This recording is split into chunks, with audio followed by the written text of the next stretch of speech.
సంబంధించినటువంటి బిల్స్ విషయంలో కొంత నగరీకరణ చెందాల్సినటువంటి అవసరాన్ని గుర్తిస్తూనే ఒకటి రెండు సూచనలు కొన్ని డౌట్స్ కూడా ఉన్నాయి సార్ ఇక్కడ సపోజ్ ఉదాహరణకు చెప్తా ఉన్నా ఇప్పుడు ఆలియాబాద్లో దాదాపు 6 గ్రామ పంచాయతీలు విలీనం చేసుకుంటున్నాం సార్. తర్వాత మూడుచింతలపల్లిలో ఒక 14 గ్రామాలు, ఎల్లంపేట మున్సిపల్లో ఒక 13 గ్రామాలు విలీనం చేసుకుంటున్నాం సార్. ఇక్కడ ఈ మున్సిపల్ చేసుకోవడం ద్వారా అక్కడ వార్డు సభ్యులు వస్తారు సార్. అంటే ఇప్పుడు మూడుచింతలపల్లిలో దాదాపు 6 గ్రామాలు అనుకుంటే గ్రామానికి వార్డు సభ్యుడు అనుకున్నా కూడా 6 సభ్యులు వస్తారు సార్, ఒక చైర్మన్ ఉంటాడు సార్. సో రాజకీయ అవకాశం అక్కడ వరకే ఉంటుంది సార్. కానీ ఇక్కడ దాదాపుగా ఈ గ్రామాలు ఈ ఓన్లీ మేడ్చల్లో ఇంపాక్ట్ అవుతున్నటువంటి ఒకసారి చూస్తే సార్ దాదాపుగా ఒక 250 వార్డులు సార్. 200 వార్డు మెంబర్ అంటే ఇది ఒక రాజకీయానికి మొదటి మెట్టుగా చూస్తాం సార్. 250 మంది దాదాపుగా సుమారుగా చెప్తున్నాను సార్, 250 మంది వార్డు సభ్యుల అవకాశాలు పోతున్నాయి సార్. అలాగే దాదాపుగా ఒక 20-30 మంది ఎంపీటీసీలు లేకుండా పోతా ఉన్నారు సార్. 30-40 మంది సర్పంచులు లేకుండా పోతా ఉన్నారు సార్. వీళ్ళు గ్రామీణ ప్రాంతంలో ఉంటే ఇప్పుడు సపోజ్ ఎస్టీలు ఉన్నారు సార్, ట్రైబ్స్ ఉన్నారు సార్, షెడ్యూల్ ట్రైబ్స్, వాళ్ళు జిహెచ్ఎంసీ పరిధిలో చాలా తక్కువ ఉంటారు సార్.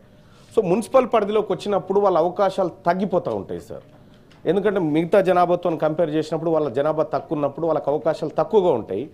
మరి ఇక్కడ మనమేమో ఓ వైపు ఏది వెనుకబడిన వర్గాలకి వీళ్ళందరికీ రిజర్వేషన్లు పెంచి వాళ్ళని ఇంకా కొద్దిగా రాజకీయ అవకాశాలు మెరుగుపరచాలనేటువంటి ఉద్దేశంతో నిన్న మొన్న మనం అనుకున్నాం. కానీ ఇక్కడ ఉన్నటువంటి అవకాశాలు పోయి అవకాశాలు పరిమితమవుతా ఉన్నాయి. ఇప్పుడు మరి అక్కడ ఉన్నటువంటి వాళ్ళకి రావాల్సినటువంటి రిజర్వేషన్లు ఏవైతే సర్పంచులుగా ఒక 2 బీసీలకు వస్తుంది, ఒక ఎస్టీలకు వస్తుంది, ఒక ఎస్సీలకు వస్తుంది. కానీ ఇప్పుడు ఆ అవకాశం లేకుండా పోతుంది. కేవలం ఆ వార్డు సభ్యులు ఏమైనా రిజర్వ్ అయితే కొద్ది మందికి మాత్రమే అధ్యక్ష. సో తద్వారా ఈ మున్సిపాలిటీలో విలీనం చేస్తున్నటువంటి క్రమంలో ఈ ఎస్సీ ఎస్టీ బీసీలకు ఉండేటువంటి అవకాశాలు కోల్పోతున్నారనేది ఒక పాయింట్ సార్. ఇక రెండో పాయింట్ ఏంటంటే సార్, ఈ నగర ప్రాంతాల్లో వీళ్ళు నిన్న మొన్నటి వరకు వీళ్ళకి ఉపాధి హామీ అవకాశాలు ఉండేటి అధ్యక్ష. ఉపాధి హామీ కూలి పని చేసుకుంటూ పోతే వీళ్ళకి కొంత దొరికేది. కానీ వాళ్ళ మున్సిపాలిటీలో విలీనమైన తర్వాత వాళ్ళకి అవకాశాలు లేకుండా పోతాయి కదా అధ్యక్ష పేదలకి. సో ఈ విషయంలో రాష్ట్ర ప్రభుత్వం ఎలాంటి చర్యలు తీసుకుంటుందని తమ ద్వారా రాష్ట్ర ప్రభుత్వాన్ని అడుగుతున్నాను అధ్యక్ష. ఓకే, రవీంద్రరావు గారు. ధన్యవాదాలు అధ్యక్ష. ఇంతకుముందు సహచర మిత్రులు మాట్లాడిన విషయంపైనే ఈ మున్సిపాలిటీలు ఎందుకు చేస్తున్నారో, మరి గ్రామాలు ఎందుకు కలుపుతున్నారో, మరి మున్సిపాలిటీల వల్ల జరిగే ప్రయోజనం ఏందో ఎక్కడ ఎవరికి అర్థం కావడం అధ్యక్ష. గ్రేటర్ మున్సిపల్ కార్పొరేషన్ వరంగల్లో దాదాపు 25-30 గ్రామాలు కలిపినారు అధ్యక్ష.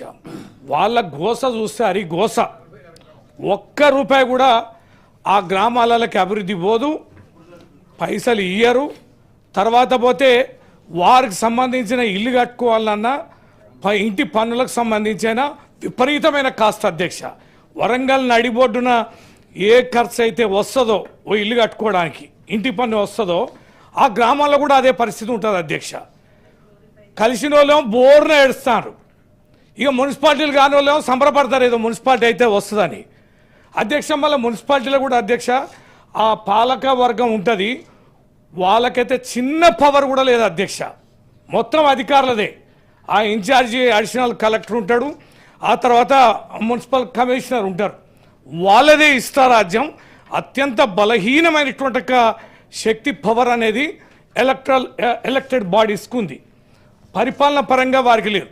తర్వాత అధ్యక్ష విచిత్రం ఏంటంటే నిధులు కూడా ఇష్టం వచ్చినట్టు అధికారులు డైవర్ట్ చేస్తారు అధ్యక్ష.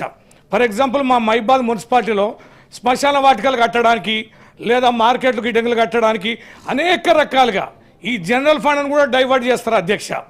ఒక్క శానిటేషన్ సరిగా చేయడం కానీ, వేతనాలు సరిగా ఇవ్వడం కానీ, లేకపోతే మురికాల వల్ల డ్రైనేజీ వ్యవస్థను బాగు చేయడం కానీ ఇవన్నీ కూడా ఏ రకంగా కూడా జరగడం లేదు.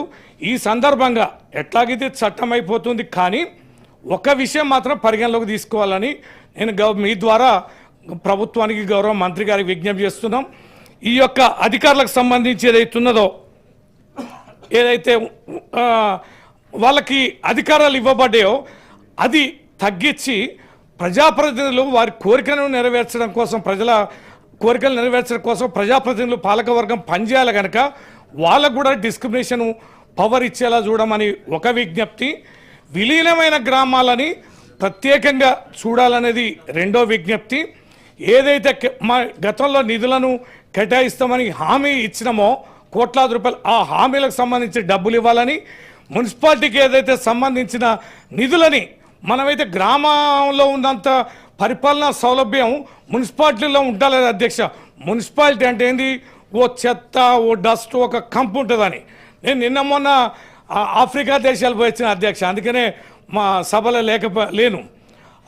టాంజానియా, ఉగాండా, కీన్యా పోయిన అధ్యక్ష, మొత్తం 3 దేశాలు తిరిగితే ఎక్కడ కూడా గ్రామంలో కానీ సిటీలో కానీ ఒక్క చిలుకు కానీ కాగితం కానీ ఒక వాటర్ డబ్బా కానీ ప్రజల క్రమశిక్షణ అక్కడ ఉన్న వాతావరణం చూస్తే ఎంత వైభవపేతం అధ్యక్ష.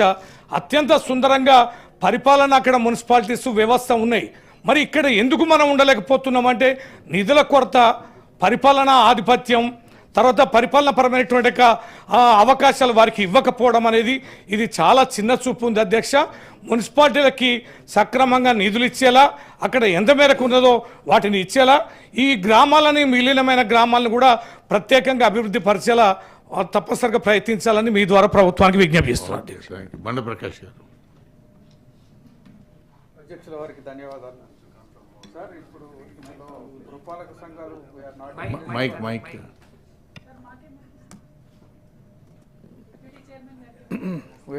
ఆయన బిల్లు చేసి పెట్టిండు. మైక్ ఆన్లోనే ఉంది కానీ ఇక్కడ ఉంచి పెట్టినారు. welcoming the bill, but some suggestions to the kind attention of the minister. Sir, ఇప్పుడు నర్సంపేటలో మీరు ఒక గ్రామాన్ని తొలగిస్తున్నట్టు ఒక ప్రతిపాదన పెట్టినారు. అది షెడ్యూల్ ఏరియాలో ఉంది కాబట్టి దాన్ని తొలగిస్తున్నామని. అసలు నగరంలోకి షెడ్యూల్ ఏరియా ఎట్లా వచ్చింది అనేది ఎప్పుడన్నా ఆలోచించారా అసలు మీరు? How it is came in to the town? 170 చట్టం అక్కడ తేవడానికి అది మొత్తం నగర ప్రాంతం ఎప్పటి నుంచో ఉందమ్మా. కానీ అక్కడ అది ఏ రోజు ఇప్పుడు మొన్నటికి మొన్న ఆ పురపాలక సంఘానికి ఎన్నికైన వాళ్ళు కూడా అక్కడి నుంచి వచ్చిన వాళ్ళు ఉన్నారు, అక్కడి నుంచి కౌన్సిలర్స్ ఉన్నారు, అక్కడి నుంచే నేను అనుకుంటే దాదాపు చైర్మన్ కూడా ఆ ప్రాంతం నుంచే రాజుపేట నుంచే వచ్చిండు. అసలు నర్సంపేట పట్టణ ప్రాంతాల్లో 170 కింద ఉన్నాయి అనేక బిట్స్ ఉన్నాయి ఇప్పటికి కూడా. కానీ 1970లో ఎక్కడదమ్మా అక్కడ? 1970లో అంత టౌన్లో ఫారెస్ట్ ఎక్కడిది? 1970 నాటికి నర్సంపేట ఒక బ్రహ్మాండమైన అభివృద్ధి చెందిన ప్రాంతం.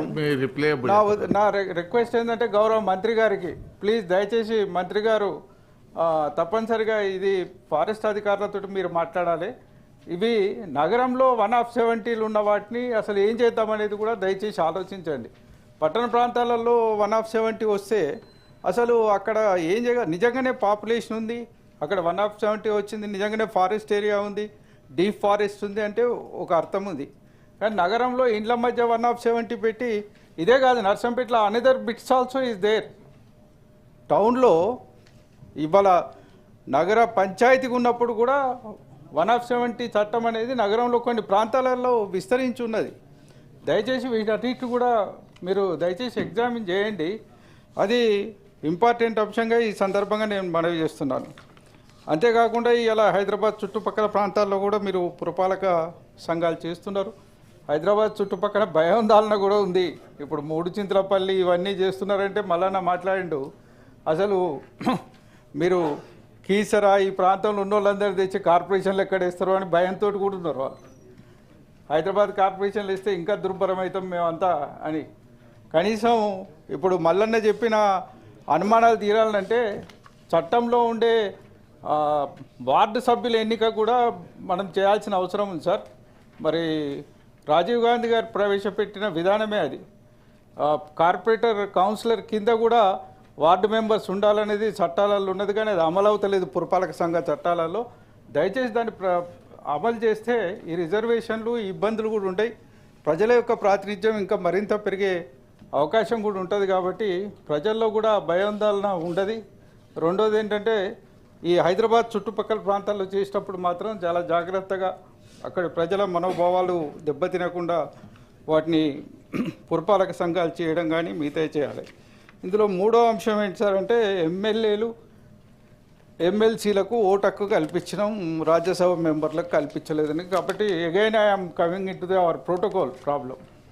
సార్ ఈ సభలో ఎమ్మెల్సీలు ఉన్నారు, ఎమ్మెల్సీలలో ఒక టీచర్ ఎమ్మెల్సీ ఉన్నారు, వారికి దాదాపు 36 నియోజకవర్గాల్లో ప్రోటోకాల్ వర్తిస్తుంది.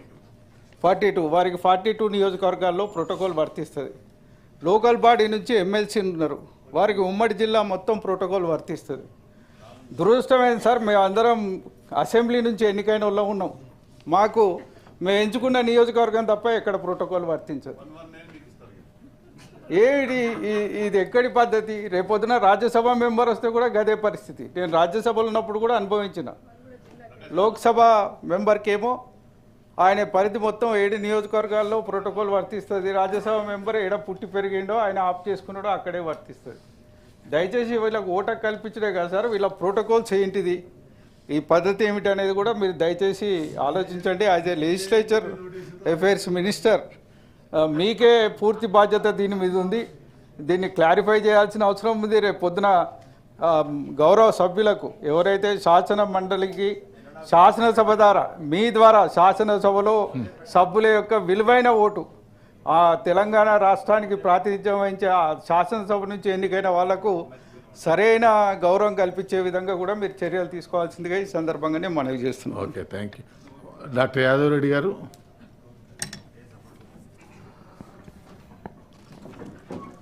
అధ్యక్ష, LA bill number 8 of 2025 municipality act మీద మాట్లాడుతున్నందుకు అవకాశం కల్పించినందుకు ధన్యవాదాలు తెలియజేసుకుంటున్నాను అధ్యక్ష. గజ్వేల్ నియోజకవర్గంలో అధ్యక్ష మల్లన్న సాగర్, కొండపోచమ్మ సాగర్ 2 రిజర్వాయర్లు ఏర్పాటు చేసుకోవడం జరిగింది అధ్యక్ష. ఈ మల్లన్న సాగరు రిజర్వాయర్లో సుమారు 9 గ్రామాలు ముంపుకు గురైనాయి అధ్యక్ష.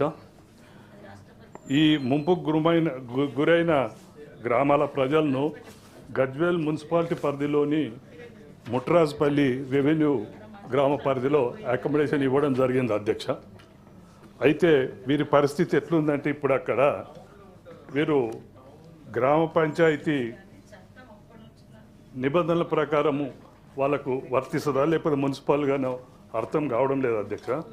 ఎందుకంటే ఇప్పటి వరకు గతంలో వాళ్ళు ఇక్కడికి షిఫ్ట్ కాకముందు సర్పంచులుగా ఆ గ్రామాలకు ఉన్న వ్యక్తుల ద్వారానే నడిపేయడం జరిగింది. కానీ ఇప్పుడు వాళ్ళకి ప్యాకేజ్ ఇచ్చిన తర్వాత, ఇండ్లు కట్టుకున్న తర్వాత ఇప్పటి వరకు కూడా వాళ్ళు రాబోయే రోజుల్లో మరీ ముఖ్యంగా ఇప్పటిదాకా చెప్పినట్టు గతంలో గ్రామ పంచాయతీలు ఉండే కాబట్టి ఉపాధి హామీ పథకం వర్తించింది. ఇక్కడికి వచ్చిన తర్వాత ఆ గ్రామాలు లేవు కాబట్టి, ఇది టౌన్ కాబట్టి మున్సిపాలిటీ పరిధిలో ఈజీఎస్ వర్తించదు కాబట్టి అదొకటి ఇబ్బంది ఎదుర్కొంటున్నారు అధ్యక్ష. ఇంకొకటి రాబోయేది లోకల్ బాడీస్ అధ్యక్ష. ఇప్పుడు 100% వాళ్ళు మున్సిపల్ పరిధిలోనే అకామిడేషన్ ఉన్నది కాబట్టి రాబోయే రోజుల్లో కూడా వాళ్ళు సెపరేట్ గ్రామ పంచాయతీలో పరిగణిస్తారా, మున్సిపాలిటీలో కలుపుతారా, ఇప్పటి వరకు ఒక క్లారిటీ లేదు. మున్సిపల్ అంటే ఇప్పుడు అది 9 గ్రామాలు మల్లన్న సాగర్లో ముంపు గ్రామాలుగా పోయినాయి. ఆ గ్రామాల ప్రజలను మనం ఇక్కడ అకామిడేషన్ ఇచ్చినాం. ఎక్కడ మున్సిపల్ పరిధిలో ముట్రాజ్పల్లి అనే రెవెన్యూ వాళ్ళకు ఇండ్లు కట్టించి ఇచ్చారు. వాళ్ళ పరిస్థితి ఏంటి? వాళ్ళు మున్సిపాలిటీలో ఉన్నట్ట లేనట్ట? గతంలో వాళ్ళ గ్రామ పంచాయతీలుగా ఉండేవి అవి. మొన్నటిదాకా కూడా గ్రామ పంచాయతీ సర్పంచుల ఆధ్వర్యంలోనే వాళ్ళ స్పెషల్ ఆఫీసర్ పరిగణలోకే నడుస్తున్నాయి. కానీ రేపు రాబోయే ఎలక్షన్లో కూడా వాళ్ళు సర్పంచ్గానే కాంటాక్ట్ చేస్తారా, కౌన్సిలర్గానా? ఇప్పటి వరకు క్లారిటీ లేదు. మున్సిపాలిటీ కలిపిన తర్వాత మున్సిపాలిటీ అదే మేడం, మేము అనేది ఏంటంటే వాళ్ళకు ఒక క్లారిటీ లేదు. వాళ్ళు ఫ్రీక్వెంట్గా ధర్నాలు చేస్తున్నారు, మాకు ఏదో ఒకటి చెప్పాలి. కొంతమంది ఏమో మా గ్రామ పంచాయతీలు మాకే ఉండాలని కోరుకుంటున్నారు, కొందరేమో మున్సిపాలిటీలో కలపాలంటారు. ఇప్పుడు వాళ్ళకి మనం కల్పిస్తున్న వసతులు అంటే డ్రింకింగ్ వాటర్ కానీ ఎలక్ట్రిసిటీ కానీ మున్సిపాలిటీ వాళ్ళే భరిస్తున్నారు. కాబట్టి ఇదొకటి. ఇంకొక మా చిన్న రిక్వెస్ట్ మీ ద్వారా గవర్నమెంట్కు, ఇప్పుడు మల్లన్న గారు చెప్పినట్టు ఇట్లా కొత్తగా గతంలో గ్రామ పంచాయతీలు నుండి మున్సిపల్ పరిధిలకు